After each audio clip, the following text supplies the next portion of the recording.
The title of my talk is Research Integrity, a Responsibility for Us All. Now, why have I chosen this title for my speech? Very simple, because I want to make it clear that integrity in research isn't just about the individual researcher and how he or she conducts research. Research integrity concerns us all, since it's about trust. And it is the responsibility of all of us to create an environment for this trust. And when I talk about us all, I do not just mean the researchers and their host institutes. I also mean policymakers, funding agencies, citizens, the media, and society at large. It's only by working together that we can ensure the highest standards of research integrity.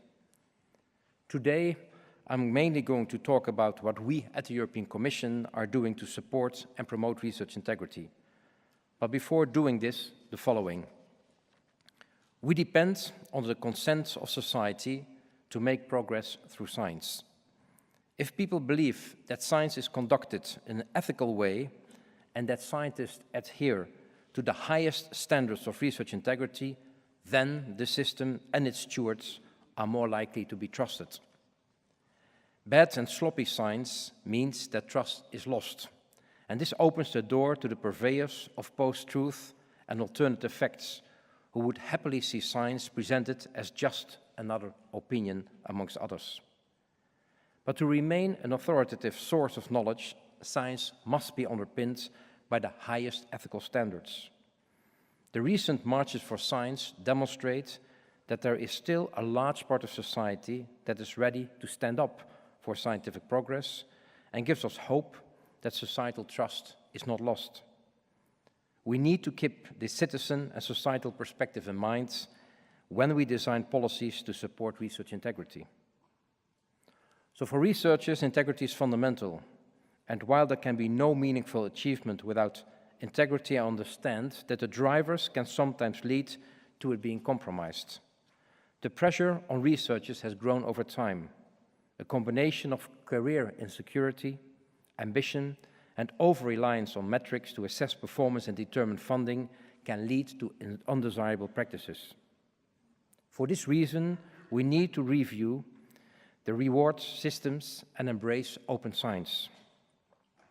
Research organizations, institutions also have a key role to play when it comes to research integrity. They are expected to design the appropriate in-house procedures to promote a culture of responsible research, but also to effectively prevent, detect, and handle cases of misconduct. I believe that research organizations must assume much more responsibility for this in future. So what are we doing at EU level, at the European Union? In December 2015, and for the very first time, the Council of Ministers of the European Union put research integrity on their agenda. The ministers of the 28 EU member states endorsed a set of statements highlighting the importance of the issue and calling for action. And I'm pleased to tell you that we at the European Commission have responded to this call for action. We have taken 5 specific measures. First, we have requested the European Academies of Sciences to update and upgrade the European Code on Research Integrity. And the updated code includes new provisions such as data integrity, conflict of interest, peer pressure, and of course the reproducibility of scientific experiments. This updated code was published only recently in March 2017, and you can find a copy of the code in the conference material, and I invite you all to read it. The new code is relevant to all types of public and private research. The code is not a static set of rules, but a living reference document. It invites research actors to develop complementary texts to meet national, legal, and ethical requirements and address discipline-specific needs. I'm pleased to see that Estonia has started to develop a national code of conduct following wide consultation with all relevant stakeholders. A second measure which we have been taking at the European Commission is to reinforce the provisions in our model grant agreement that we use on the Horizon 2020, the largest funding programs for science innovation in the world. The integrity-related obligations of scientists receiving Horizon 2020 grants are now much more clearly and strongly spelled out in Article 34, which makes a direct link to the new and upgraded European Code on Research Integrity. A third measure we are taking is we are financing the development of training schemes and innovative educational methods on research integrity that subsequently can be used by research organizations and universities. Fourth, we are financing research projects examining the factors behind misconduct. These projects also develop models to estimate the cost of breaches of integrity, investigate the pros and the cons of existing national and international practices, and map research integrity and misconduct at the European level. And finally, as many of you are aware, the European Commission has established the European Ethics and Research Integrity Network, ENERI, which enables both ethics and research integrity national bodies to get together and swap notes and exchange practices. And on that theme, I very much welcome the creation of the French Office for Research Integrity, which was established on the 23rd of March this year. But let me perhaps also say what we in Brussels are not going to do. We will not transform ourselves into a European science police department. Let me be clear about that. Creating more roles and subsequently more red tape is not the way forward. We must avoid putting at risk the freedom of science, which is so essential for excellence. And as such, we will uphold the trust-based approach of our policies and of our funding program Horizon 2020. Our aim is, however, to progressively change the culture of individuals and organizations, leading to a science system that keeps the level of misbehavior to a minimum. For this reason, as I said before, we also need to embrace new methods for evaluating research careers and for assessing the quality of research beyond the standard bibliometrics and the publish or perish model. The European Commission is determined to move in this direction. The focus on open science is just one example, with an emphasis on scientists publishing their data and methods more openly and given open access to their results. We hope that this will ultimately increase the reproducibility and facilitate the detection of poorly underpinned research or research misconduct. To conclude, research integrity is and will remain a top priority in the European Union as regards its science and innovation policy. And I think our work on the European Code is proof of this. The responsible conduct of research is not an optional extra, but must be seen as a fundamental pillar of our excellent, transparent and accountable research systems. This conference is gathering an active and robust world research integrity community. It is a community that I'm enthusiastically proud of. Our goal must be to ensure, regardless of any frontier, the highest standards of research integrity, because our ability to respond to the societal challenges that we face depends on research of the highest quality and on the trust of society in science. Thank you very much for your attention.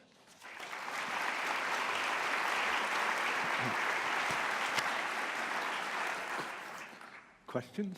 Yeah, sure. So if there are questions, please again move towards the microphones. Interesting, Robert Jan, you mentioned the 28 ministers, and I would just remind people we are still 28 member states, and I hope we stay that way, although I've got my doubts. So are there any questions? Yes, please. Sorry, it's kind of hard to get out of here. Hi, my name is Deborah Weberwolf. I'm a researcher from Germany, and I'm also an ethics evaluator for the Horizon 2020 projects. I've noticed that in many of these applications that we receive, there is an ethics part, and the researchers all write no ethical implications whatsoever. And when I read through the applications, I discover, well, I see a lot of issues there. And so I will write, I see problems. I never get any feedback about what actually is happening there. And I do see there's perhaps a need for training of researchers in learning to spot ethical issues that could be in their research. They're so in love with what they're doing, they often don't see. So the question is, do you have any particular ideas of how the EU can be going forward with this, with actually educating researchers about ethical issues? Yeah, I think it's a very good point you're making. The ethical reviews are increasingly taking a lot of our time, because in the old days they very much limited the ethical reviews to the biomedical fields, but we see increasingly in social sciences, nanotechnology, and all kinds of fields that ethical reviews need to be done. It takes a lot of time. It often delays the whole peer review process because we are not signing any grant agreement before the ethical reviews are completed. But you have a very good point that scientists need to be much more aware of, indeed, potential ethical issues when they make proposals to our program. We are sending out, and we have communication material in which we bring it to their attention. There's even a video which we have made in order to show them, be aware in your application that there may be ethical issues. So we are creating awareness. We are continuously creating awareness amongst the science community. But I think besides us creating the awareness, I think Minister Pandor mentioned it as well, it is of course the host organizations, the universities, which have to create this awareness and much more accompany the scientists, notably the junior scientists, when they are submitting proposals to Brussels to Horizon 2020. And that's why I also made in my talk quite clear that I think there should be much more responsibility put on the shoulders of the universities when we talk about the research integrity. In the past, it was too much the individual. Also, when there were problems, was the individual who was at fault. And I want to make very much the case that, for me, it's not only the individual which is at fault, it's also the supervising mechanisms inside the universities which are at fault when things do not go properly. And it's not something which universities often like to hear, but I think they have to take much more responsibility when it comes to research integrity. And that is why also we are working together with universities on these training packages, the education packages which I mentioned, because they have, I think, a very, very important role to play. Next question, please. Hi, my name's Susan O'Brien. I'm from the University of Queensland and I manage the Office of Research Integrity there.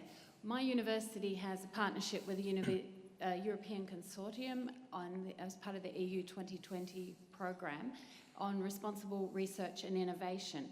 Are you able to comment on how that program connects into research integrity as we're discussing at this meeting? Yeah. Well, I used myself the term already, responsible research, and of course for me one of the pillars of responsible research is research integrity. So that's for us fully embedded into the activities we finance, the research projects we support, and the work we are doing. So the answer is yes, that is for us very much part, research integrity, of responsible research. And I'm very happy to hear that you made it through this awful competition, because the success rate is quite low at the moment in Horizon 2020. So congratulations. And we need much more international partnerships, as the Minister said as well, because the challenges we are facing are huge, also with regard to responsible research. Thank you. Hello, my name is Margit Sutrop. I am head of the Center for Ethics in Estonia, and I very much agree with you that actually it is very important that the institutions, the universities, also do more. I am involved in writing the new code of conduct of research integrity for Estonia, and we have actually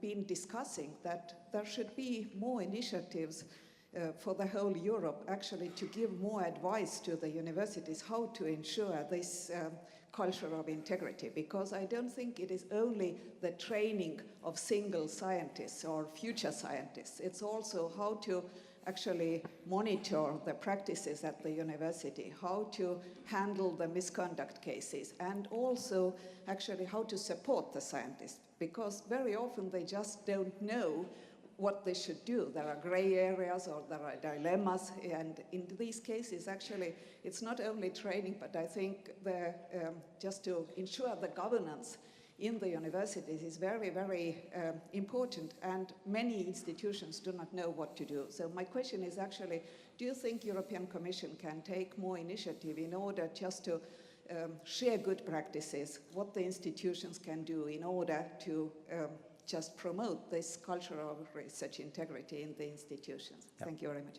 Yeah. So first of all, congratulations that you're working, I mentioned it in my speech in Estonia, on this national code. I think this is a very good initiative. Secondly, I mentioned also in my talk that we are at the moment developing together with universities these training packages which universities can use for their staff. What I think is quite interesting, I've been in the European Commission for quite a number of years, and we always have been obsessed by the capability of universities to manage the EU funding. So we have done audits on that. Are these organizations who get a lot of money from us able to manage our budgets? But we never looked at whether these organizations have in-house a kind of a policy on research integrity, which is quite bizarre. And I know from my colleague research councils, be it at national level or at global level, the same attitude. We are very much focused on sound financial management. But on research integrity, we hardly carry out audits when the universities are capable to indeed implement appropriate policies. And that's why I think we need to pay much more attention to, indeed, together with universities, developing the tools. And I think we should also start asking questions to universities when they make proposals. Not only can you manage our money properly, but what is your policy on research integrity? Show me your internal guidelines. Show me the work you are doing to train your staff. Show me how you are preventing things from happening. That is not at the moment occurring at all. And I think we need to think about that.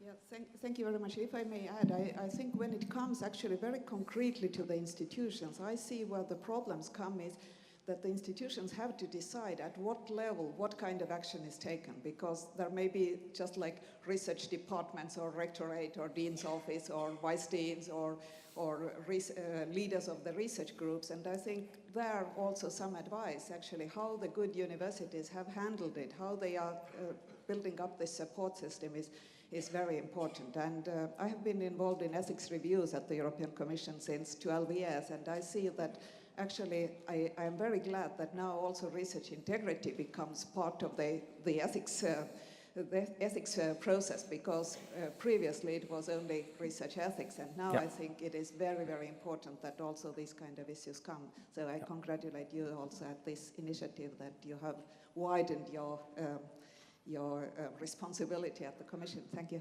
Thank you. So Robert Jan, Horizon 2020 is largely a competitiveness program still. Framework program is based on that. So a large component is in industry, not just universities. Yeah. How would you be approaching the integrity issue regarding industrial research? Well, the rules apply to everyone who gets money from the European Union. So we don't make any difference between a researcher in a private university, in a public university, in a company, in an NGO. The rules are the rules. And that's why I was exactly answering the question to Lex. I was sitting next to Lexi on the front row. I said, is industry involved in this event? Because let's not forget, the majority, certainly in certain countries like Sweden, the majority of the research is done in the private sector. Yeah. Yeah. And I have had exchanges with representatives from companies about this question. What are their in-house rules with regard to research integrity? To what extent have they guidelines, and are they willing to share it?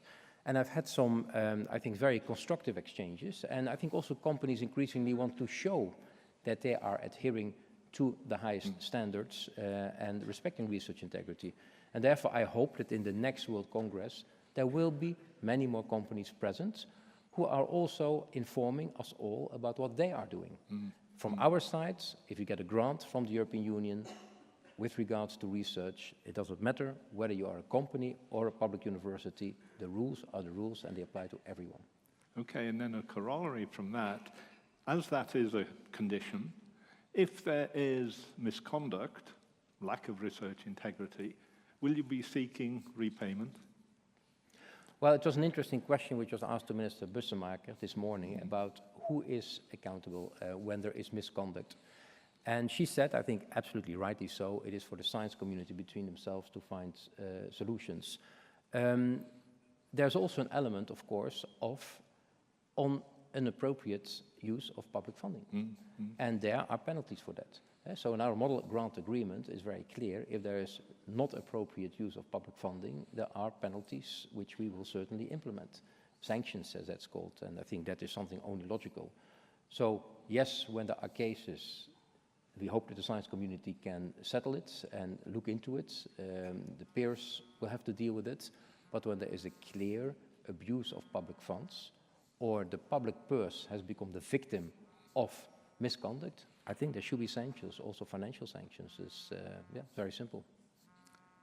Thank you.